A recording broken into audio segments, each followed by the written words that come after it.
straight up team fight. Kasi nga, again, may coverage din with the NetherRealm na ninanakaw ni Etomax. Ang daming frontliners din ng Smart Omega. Number 1, nandyan si Chaknu, si Andoryu, and si Ryota with the damage output as well from the Pakito. Ang downside kasi na Minana Evos is ang frontliner nila is just a Fredrin. Si Kupro at si Joy, nag-ahanap na ng entry points eh. Kaya yung 5v5 straight up engagement, hindi gana sa kanila. Kailangan nila makahanap ng mga constant pick-offs para hindi rin sila napapunish ng NetherRealm na pwedeng ang gamitin ni Etomax. Okay, so Minana Evos, hanapin yung pick-off. Huwag masyadong maghanap ng full-on team fights. Kung gagawin nyo yun, mag-ingat na lang talaga kayo sa ultimate ng Faramis na kunin ng Valentina ni Etomax. 60 seconds, a minute, bago mag-spawn ang Lord. Susubukan ba ng Minana Evos dito mag-full contest o mag-split push na lang? Actually, iniisip ko nga, mas okay kung hintayin na lang ang Luminous Lord. Masyadong malaking risk kasi kung 40 seconds na lamang ay magkakaroon ka pa ng team fight.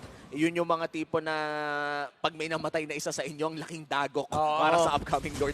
At this point, yung mga dead timer kasi mga nasa 30 seconds, 40 seconds, aabot naman pero Parang hindi late ka maganda sa i-risk. pwesto. Exactly. So yung mga magagaling na teams, well, yung buong Pilipinas, sinasabi nila na, guys, wala nang kaklash, wala nang team fight para may insurance tayo na 5v5 yung laban sa Lord. Classic na disiplinado na laro dito sa Pinas ang makita natin at kailangan ipakita ng dalawang koponan para makuha nila yung Lord na to. Second Lord of the game lamang pa rin ang Smart Omega. Kita nyo naman yung mga ginagawa ni Ryota sa pagbigay ng space sa mapa, split push ng split push. Meanwhile, dahil sandali. Wait lang. Naghahanap pero si Andoryu ang sasagot. Ang Lanzo ngayon ay itoton si Andoryu pero may Mortal Coil eh. Bakit? Ang lupit nung assure ni Andoryu, parang, uy, buyo na yan.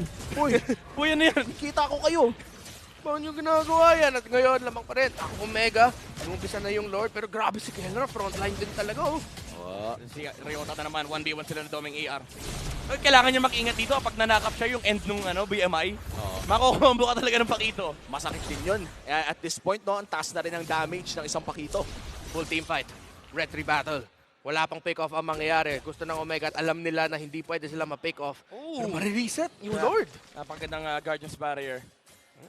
Well, hindi pala napakaganda. Napakasamang Guardian's Barrier. Yun yung parang sa kapilitang reset ang tawag doon. Lumagpas sa kota. Lumagpas sa kota. Si Chaknu.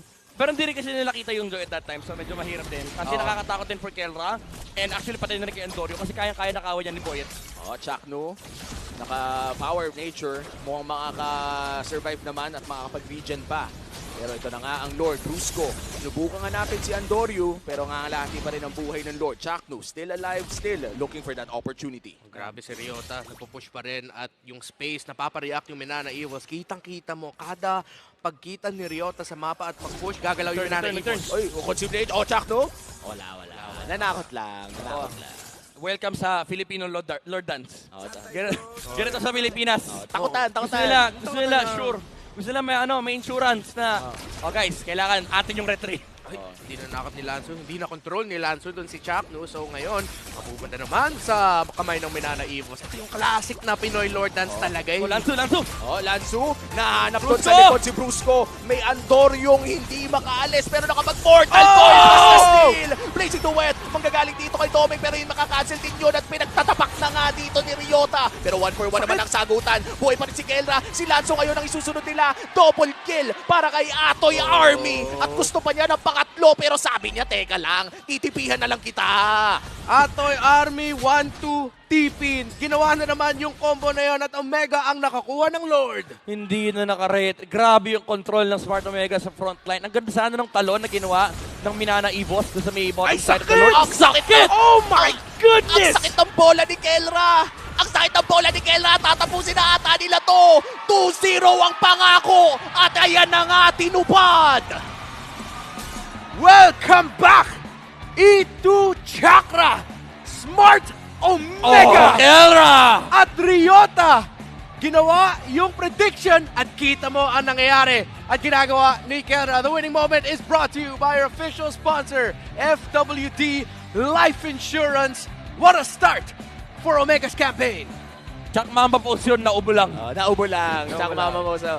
At ito naman ang masaya, no? Pero kita mo yung kahit sport nagkakainitan sila, may ano pa rin. Frenchie. Oh, Frenchie. Oh, tropahan. Friendly. Ang tawag dyan, ay friendly rivalry. O di ba, pag nagsuntukan kayo ng kuya nyo, mag-aaway ba kayo pagkatapos nyo mag-iyakan? Hindi naman, di ba? Hindi Depende. ko alam, wala akong kuya eh. Depende. Ako, wala rin akong kuya. Kami kasi di kami nagsusuntukan ng kuya ko. Pinsan ko kasi yung kasuntukan ko eh. Pakito, siya ba si Pakito? Siya si Pakito at ako si Badang. FPL Arena, round of applause para sa ating dalawang teams for the beautiful start to our day number 2.